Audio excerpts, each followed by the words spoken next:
Welcome to my channel. ఈరోజు ఈ వీడియోలో నేను ఐక్యూ సంబంధించిన ఐక్యూ TWS1E అనే ఒక ఇయర్ బడ్స్ గురించి చెప్తా. సింపుల్ చెప్పండి, అది ఒక బ్లూటూత్. ఇది వచ్చేసి వివో వాళ్ళది. ఐక్యూ అంటే వివో వాళ్ళ సబ్ బ్రాండింగ్ ఐక్యూ. ఇది కొత్త పేరుతో మళ్ళీ లాంచ్ చేశారు. ఐక్యూలో ఫోన్స్ కూడా వచ్చినాయి, ఇప్పుడు బ్లూటూత్ కూడా వచ్చింది. బాక్స్ అయితే ఇట్లా ఉన్నది. నాకు బాక్స్లో బాగా నచ్చిన విషయం ఏంటంటే ఇక్కడ షైనీ లుక్ వస్తుంది. చూసి ఇక్కడ ఐక్యూ ఉంది కదా, ఇది ఎండకు పెడితే మాత్రం ఇట్లా మెరుస్తూ ఉంది. ఇది బాగుంది, నాకు బాగా నచ్చింది, అట్రాక్టివ్గా. అండ్ దీనికి సంబంధించి ఇన్ఫర్మేషన్ అయితే వెనక వాళ్ళకి ఇచ్చారు. ముందు చాలా సింపుల్గా ఇచ్చేసారు. అన్నిటి సైడ్ కూడా కొంచెం ఇన్ఫర్మేషన్ ఇచ్చారు అనమాట.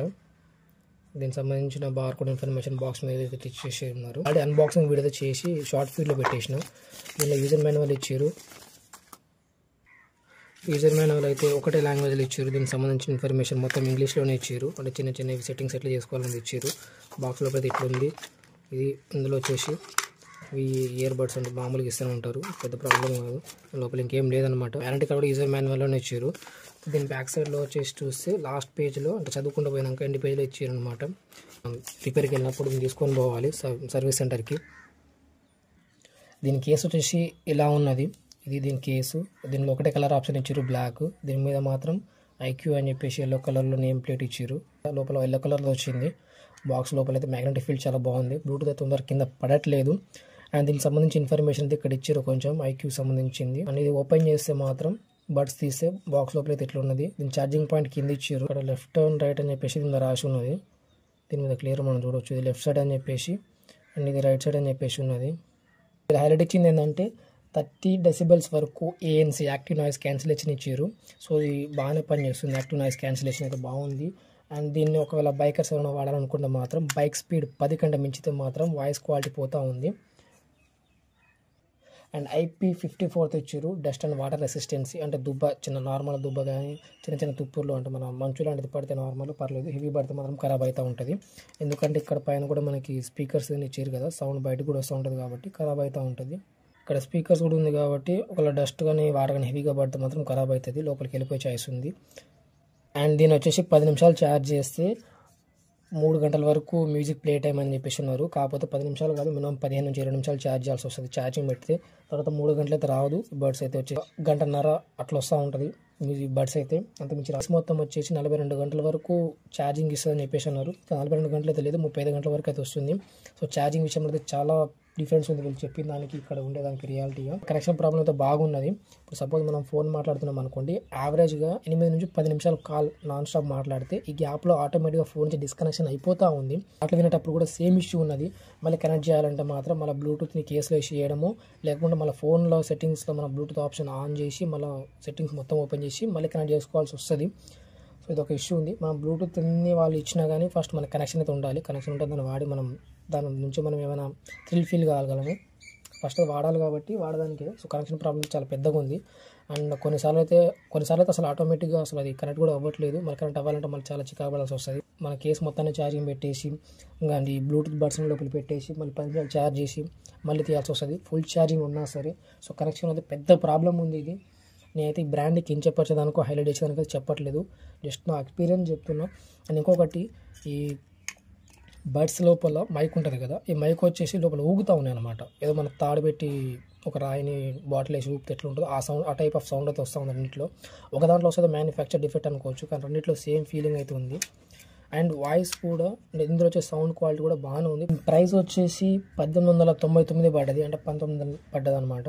సో ఇంత ప్రైస్ కదా, ఇది అసలు వర్త్ కాదని చెప్పి గేమర్స్ కదా ఇది అసలే సెట్ కాదు. ఎందుకంటే దీంట్లో మనం గేమ్ మోడ్ అనేది ఆప్షన్ అయితే లేదు. సౌండ్ అనేది ల్యాక్ అయితే ఉంది బాగా.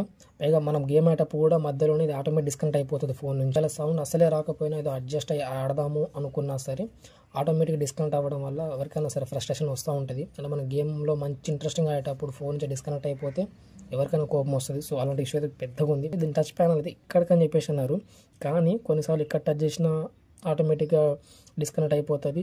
కొన్నిసార్లు ఏమో అది ఆటోమేటిక్ అదే డిస్కనెక్ట్ అయిపోతుంది. కొన్నిసార్లు ఆటోమేటిక్ అదే పాటలు ఆపుకుంటూ ఉంటుంది. టచ్ కంట్రోల్ అయితే కంట్రోల్ లేదనమాట. దాని అంతా అదే చేస్తూ ఉంది. మళ్ళీ టచ్ కంట్రోల్ కూడా సరిగ్గా రెస్పాన్స్ అవ్వట్లేదు. మనం 2-3 సార్లు క్లిక్ చేసినా రాదు.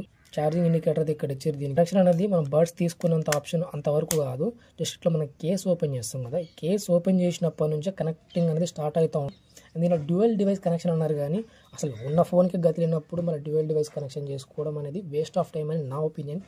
అండ్ ఇంకొకటి, దీనికి సంబంధించి ఒక యాప్ కూడా ఇచ్చారు. వివో ఇయర్ బడ్స్ అనే యాప్ ఇచ్చారు. ఒకవేళ ఎవరైనా ఐక్యూ ఫోన్ వాడుతున్న వాళ్ళు ఉంటే, ఒకవేళ ఇదే ఇయర్ బడ్స్ ఒకవేళ కొంటే మాత్రం మళ్ళీ వాళ్ళకి సపరేట్గా యాప్ అయితే అవసరం లేదు. ఎందుకంటే ఐక్యూ ఫోన్ వాళ్ళకు ఉంటే ఇది కూడా ఐక్యూ వాళ్ళదే కాబట్టి దాని నార్మల్ బ్లూటూత్ సెట్టింగ్లోనే దీనికి సంబంధించిన సెట్టింగ్స్ అయితే వస్తూ ఉంటుంది. వేరే ఒక నార్మల్ వేరే ఐక్యూ కావాలి వేరే ఫోన్ ఎవరైనా కొంటే మాత్రం వాళ్ళకి ఇది యాప్ డౌన్లోడ్ చేసుకోవాలి. ఇది వాళ్ళదే. ఇక్కడ యూజర్ మాన్యువల్స్ ఎట్లుంటుంది అగ్రి కొట్టుకున్నాక చెప్పిన కదా వివో వాళ్ళని చెప్పేసి లొకేషన్ పర్మిషన్ అడుగుతుంది. చిన్న చిన్న పర్మిషన్స్ ఉంటాయి. ఇక్కడ మనం ఫస్ట్ బ్లూటూత్ ఆన్ చేసుకోవాలి. మన యాప్ ఓపెన్ చేసినప్పుడు ఇట్లా వస్తూ ఉంటుంది. మనం ఆల్రెడీ కనెక్ట్ చేసుకున్నాం కాబట్టి మనం క్లిక్ చేయాలి. చేసినాక ఇట్లా వస్తుంది. ఇది కేస్ ఛార్జింగ్ అనమాట. ప్రజెంట్ నేను లెఫ్ట్ వన్ అయితే ఆన్ చేసి ఉన్నా. లెఫ్ట్ బ్యాట్స్ తీసుకున్నా కాబట్టి లెఫ్ట్ దాంట్లో 100% ఛార్జింగ్ ఉందని చూపిస్తుంది. రెండు ఓపెన్ చేసిన రెండిట్లో ఛార్జింగ్ లెఫ్ట్ అండ్ రైట్లో ఛార్జింగ్ అయితే ఇట్లా చూపిస్తూ ఉంది. కిందకి వెళ్తే దీని సెట్టింగ్స్ అయితే ఇట్లా ఉంది యాప్లో. ఈ ఏఎన్సీ అని చెప్పేసి డిజేబుల్ మోడ్ అని ఉన్నది. నేను షార్ట్ కట్ ఫీల్లో చూసుకుంటే ఇక్కడ షార్ట్ కట్ యాక్షన్స్ ఉన్నాయి కదా, ఇది కుక్ చేసినాక అట్లయితే ఇట్లా ఉంది. డబల్ ట్యాప్ చేస్తే ఏం కావాలని చెప్పేసి ముందున్న సాంగ్ మార్చుకోవడం, వెనకాల సాంగ్ నెక్స్ట్ సాంగ్ వెళ్ళడము, గూగుల్ వేకప్ అని చెప్పేసి ఇవి ఉన్నది.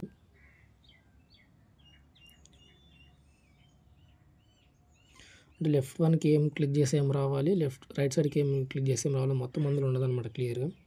ఇక్కడ ఆన్సర్ ఎండ్ కాల్ అనేది నార్మల్ సెట్టింగ్స్లోనే వస్తుంది. కాకపోతే ఏం చేసిన డబల్ ట్యాప్ చేయాల్సి వస్తుంది, సింగిల్ ట్యాప్ అయితే కాదు. అండ్ ప్రెస్ అని హోల్డ్ చేస్తాను మనం పట్టుకొని ఉంచితే ఏమేమి రావాలన్నది మొత్తం ఆప్షన్ అయితే ఇందులో సెట్ చేసుకోవచ్చు యాప్లో.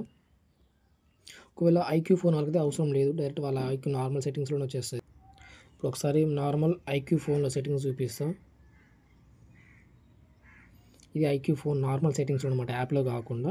ఇక్కడ సెట్టింగ్స్ ఉంది కదా, ఇప్పుడు మనం కనెక్ట్ చేసుకున్న ఇయర్ బడ్స్ ఐక్యూ ఇది కాబట్టి ఇట్లా సెట్టింగ్స్లో క్లిక్ చేసుకోవాలి. చేసుకున్నాక సేమ్ ఐక్యూ యాప్లో అయితే ఎట్లా వస్తుందో సేమ్ సెట్టింగ్స్ వీళ్ళకి వస్తుంది అనమాట. అంటే డైరెక్ట్గా ఏం యాప్ లేకుండా నార్మల్ సెట్టింగ్స్లోనే ఇవన్నీ వస్తూ ఉంటాయి. దీని ద్వారా మనం ఏమైనా చేసుకోవచ్చు, మన సెట్టింగ్స్ అనేవి మార్చుకోవడం లాంటివి చూసుకోవచ్చు అనమాట. ఐక్యూ ఫోన్ వాళ్ళకి మాత్రమే. మంచి వివో ఫోన్ వాళ్ళకి కూడా సేమ్ వస్తుంది కావచ్చు, ఎందుకంటే ఇది కూడా వివో వాళ్ళది కాబట్టి. మిగతా ఫోన్ వాళ్ళది ఎవరైనా మిగతా ఫోన్ వాళ్ళు దీన్ని వాడితే మాత్రం ఖచ్చితంగా ఐక్యూ అనేది సంబంధించిన యాప్ డౌన్లోడ్ చేసుకోవాలి. ఇక్కడ వివో ఇయర్ బడ్స్ ఉంది కదా, ఈ యాప్ని డౌన్లోడ్ చేసుకోవాల్సి వస్తుంది. ఈ యాప్ ఐఫోన్ యూజర్స్ కూడా వస్తుంది వాళ్ళ యాపిల్ స్టోర్లో, నార్మల్ ఆండ్రాయిడ్ యూజర్స్ కూడా వస్తుంది ప్లే స్టోర్లో అనమాట. కాబట్టి దీన్ని ఎవరైనా కొనాలనుకుంటే మాత్రం నా ఒపీనియన్ ప్రకారం అయితే ఇంత డబ్బు పెట్టి దీన్ని అసలు కొనకపోవడం మంచిది. 1900 పెట్టి కొనాల్సిన అవసరం అయితే లేదు. దీనికన్నా వేరే కొనుక్కోవడం బెటర్. ఎందుకంటే మెయిన్గా కనెక్షన్ ప్రాబ్లం, ఫోన్ నుంచి డిస్కనెక్ట్ అవ్వడము, ఆటోమేటిక్గా టచ్ కంట్రోల్ సరే పని చేయకపోవడము, అది ఎప్పుడు పని వస్తుంది ఎప్పుడు పని చేస్తుంది దానికి అర్థం కాకపోవడం. మన పనిలో ఉన్నప్పుడు ఎమర్జెన్సీ మన ఫోన్ మాట్లాడు ఏదో పని చేసుకుంటా ఉంటాం ఫోన్ దూరం పెట్టి, అలాంటప్పుడు అయితే చాలా పెద్ద ప్రాబ్లం అవుతుంది. కాబట్టి దీన్ని కొనకండి అని చెప్పేసి నేను అంట.